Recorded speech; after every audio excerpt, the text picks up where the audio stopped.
جب دوست اللہ کریم ہو، کتاب قرآن کریم ہو اور راستہ صراط مستقیم ہو تو گمراہ ہونا ناممکن ہے۔ اللہ پاک ایسا وقت بہت جلد لائے گا جب تم اپنی آنکھوں سے اپنے لیے معجزے ہوتے دیکھو گے، انشاءاللہ۔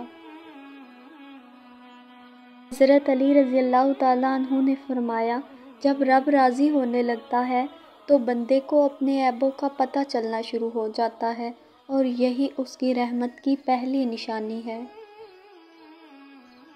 حضرت علی رضی اللہ تعالیٰ عنہ نے فرمایا، سب کچھ اللہ پہ چھوڑ دو، کیونکہ اللہ کا فیصلہ ہی حق کا فیصلہ ہوتا ہے۔ حضرت علی نے فرمایا، اللہ کے نزدیک جس انسان کی عزت جتنی زیادہ ہوتی چلی جاتی ہے، اس کا امتحان اسی قدر سخت ہوتا چلا جاتا ہے۔ حضرت علی رضی اللہ تعالیٰ عنہ نے فرمایا، جب اللہ تعالیٰ چاہتا ہے کہ کسی بندے سے دوستی کرے تو اس کی زبان پر اپنا ذکر اور دل پر اپنی فکر کے دروازے کھول دیتا ہے۔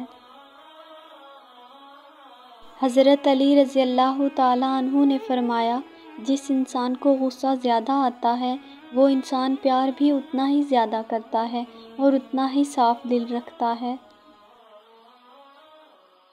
حضرت علی نے فرمایا، زیادہ سوچنا انسان کو ختم کر دیتا ہے، بس دعا کرو اور اللہ پر چھوڑ دو۔